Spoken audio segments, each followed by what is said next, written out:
ರಾಜ್ಯದಲ್ಲಿ ಮತ್ತೊಂದು ಚಿನ್ನಾಭರಣ ಮಳಿಗೆ ರಾಬರಿ ನಡೆದಿದೆ. ಪಿಸ್ತೂಲ್ ತೋರಿಸಿ ಚಿನ್ನಾಭರಣದ ಮಳಿಗೆಯನ್ನು ದರೋಡೆ ಮಾಡಲಾಗಿದೆ. ವಿಜಯಪುರ ಜಿಲ್ಲೆ ಚಡಚಣ ತಾಲೂಕಿನ ಹಲಸಂಗಿಯಲ್ಲಿ ಈ ಘಟನೆ ನಡೆದಿದೆ. ದರೋಡೆ ಮಾಡಿ ಬೈಕಿನಲ್ಲಿ ಇಬ್ಬರು ಮುಸುಕುದಾರಿಗಳು ಪರಾರಿಯಾಗಿದ್ದಾರೆ.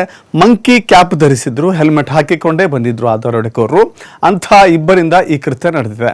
ಅಂದಾಜು 100 ಗ್ರಾಂ ಬಂಗಾರವನ್ನ ದರೋಡೆ ಮಾಡಿರುವಂತ ಶಂಕೆ ಇದೆ. ದರೋಡೆ ಪ್ರಕರಣದ ದೃಶ್ಯ ಸಿಸಿಟಿವಿಯಲ್ಲಿ ಸೆರೆಯಾಗಿದೆ. ಸ್ಥಳಕ್ಕೆ ಪೊಲೀಸರು ದೌಡಾಯಿಸಿದ್ದಾರೆ.